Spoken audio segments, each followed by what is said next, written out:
नमस्कार दोस्तों दहशतगर्द का कोई मजहब नहीं होता है, लेकिन पहलगाम में जो धर्म के नाम पे पूछकर गोली मारी गई, यह एक कथित जिहाद था। पुरुषों को मारकर महिलाओं को बेवा करके छोड़ दिया गया। दोस्तों, यह जो कश्मीर वादियों में जब धर्म पूछकर गोली चलाई गई, कलमा पढ़ाकर मारा गया, तो यह सिर्फ एक हमला नहीं था, बल्कि यह भारत की आत्मा को ललकारने की नापाक कोशिश थी। पहलगाम का यह हमला सिर्फ इंसानियत पर ही नहीं, बल्कि हिंदुस्तानियत पर भी एक वार था। इसीलिए अब देश के हर नागरिक एक ही बात कह रहा है, इस बार शब्द नहीं बल्कि सिर्फ शस्त्र। दोस्तों, कश्मीर के पहलगाम में हुआ आतंकवादी हमले ने हर भारतीय के कलेजा को चीख कर रख दिया। किसी का सुहाग उजड़ गया तो किसी की गोद, किसी के कमाने वाले ने दम तोड़ दिया तो किसी के भाई। अब ये लोग कभी भी लौटकर अपने घर नहीं आएंगे। दहशतगर्दों ने एक बार फिर से धरती की जन्नत पर खून की होली खेली है, जिसने न केवल मानवता को शर्मसार किया है, बल्कि हिंसा की एक ऐसी खौफनाक तस्वीर पेश की है जिसे सोचने मात्र से ही रोंगटे खड़े हो जाते हैं।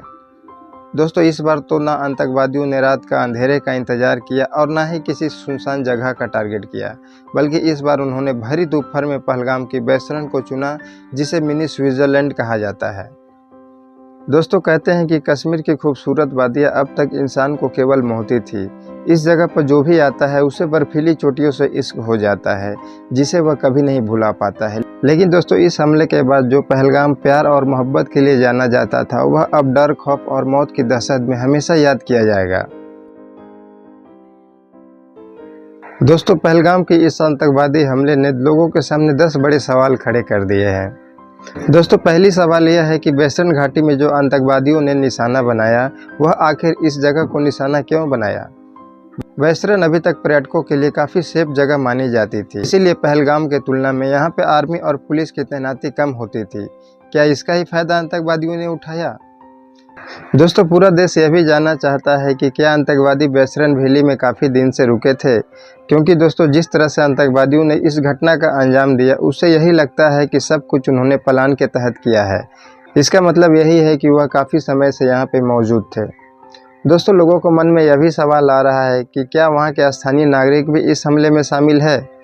क्या आतंकवादियों को स्थानीय लोगों ने पनाह दी थी? क्योंकि दोस्तों, कहा जा रहा है कि 4 से 5 आतंकवादी एक ही दिन में बेसरन में कैसे पहुंच सकते हैं। उनको यहां लाने में जरूर स्थानीय लोगों का हाथ हो सकता है। दोस्तों, लोगों के मन में यह भी सवाल आ रहा है कि आतंकवादियों के पास AK-47 कैसे आई। दोस्तों, हमलावरों की जो तस्वीरें वायरल हो रही है, उसमें उनके पास AK-47 दिख रही है, जो कि एक अवैध रूप से ही बिका करती है। तो दोस्तों, इसका मतलब क्या यह है कि घाटी में अवैध रूप से हथियार बिक रहे थे?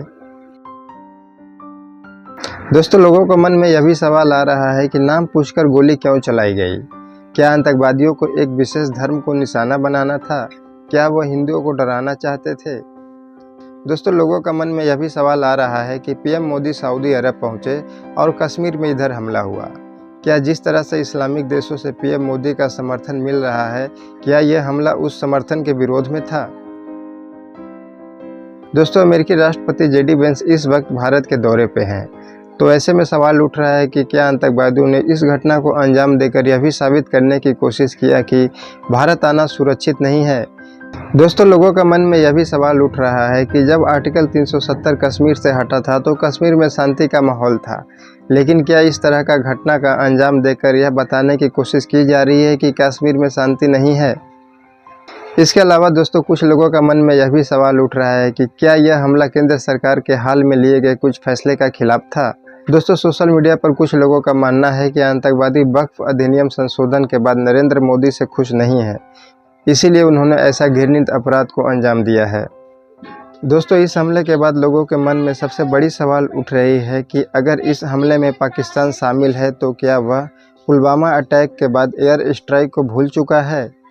पाकिस्तान को अच्छी तरह से पता है कि भारत ईंट का जवाब पत्थर से देता है, तो क्या फिर भी उसने सोची समझी रणनीति के तहत इस घटना को अंजाम दिया। तो दोस्तों, आज की वीडियो में बस इतना ही।